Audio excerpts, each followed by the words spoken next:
Welcome to The Explainer. Today we're digging into a briefing that lays out what it calls the single most critical threat to our security. And it's not a real alien invasion, it's a perfectly staged one.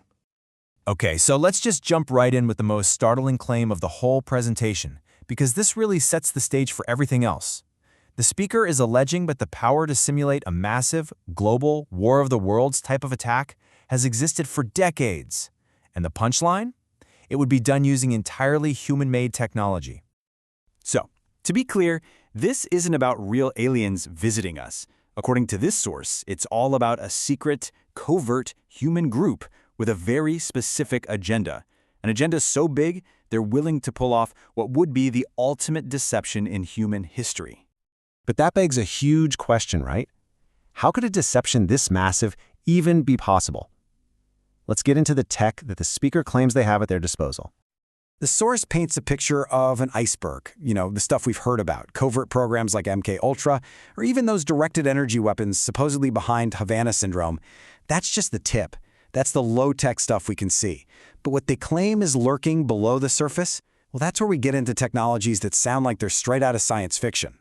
So the scientific-sounding basis for all this is what's called transdimensional physics. The idea here isn't about building a faster rocket to break the light barrier. No, it's about using a totally different kind of physics that, in theory, bypasses space and time as we know it, supposedly by hooking directly into consciousness and thought itself. And these systems, you see, they aren't just for sending messages. The speaker argues they've been weaponized. We're talking about psychological warfare on a whole new level. The ability to make a whole crowd feel terrified, to make someone see things that aren't there, or even just to subtly nudge a politician's thinking in a certain direction, that is the kind of control being described here. So, who on earth would use this kind of power? Well, the speaker puts a number on it.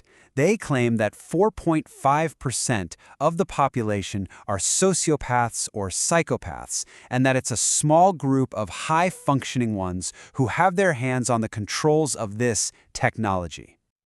Okay, so if this crazy tech actually exists, have they ever used it? Well, according to this briefing, we've been seeing the dress rehearsals, the beta tests, for decades.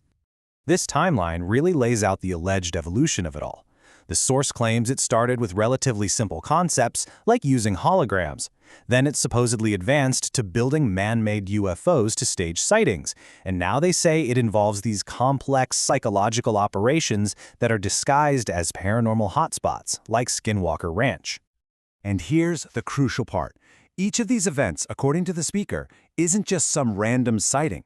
They're described as carefully managed social engineering experiments. They allegedly put a craft in the sky just to see how 9/11 switchboards light up, how the media covers it, and how people on the ground react.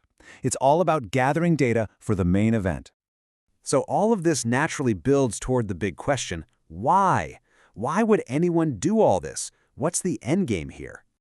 The speaker frames this as something far more organized than a simple conspiracy. They describe it as a formal 70-year defense plan, a long-term strategy designed to keep the status quo, to control the narrative around any real advanced tech, and, at the end of the day, to use a manufactured crisis to centralize power on a global scale. And this quote is used to drive home the point that the motivation is pure manipulation. It's about engineering a threat that is so huge, so terrifying, that we, the public, would willingly hand over our freedoms for protection.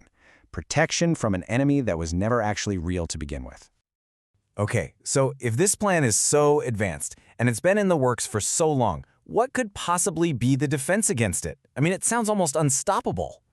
But here's the twist. According to the briefing, this whole massive operation hinges on one single thing: our ignorance. A false flag operation only works if people are fooled, right? Its power is completely 100% dependent on deception. And this really gets to the core of the speaker's whole message. The countermeasure isn't some secret weapon, it's just awareness. The theory is that if you simply know that this kind of deception is possible, if you know the playbook, then you basically defang the entire operation before it even starts. The speaker believes that getting this information out there acts like a kind of inoculation for society. If everybody, from the general public to the people in the Pentagon, knows that a staged alien invasion is a technological possibility, well, then the panic and confusion it's designed to create just won't happen. The trick won't work. And really, that leaves us with a final, lingering thought.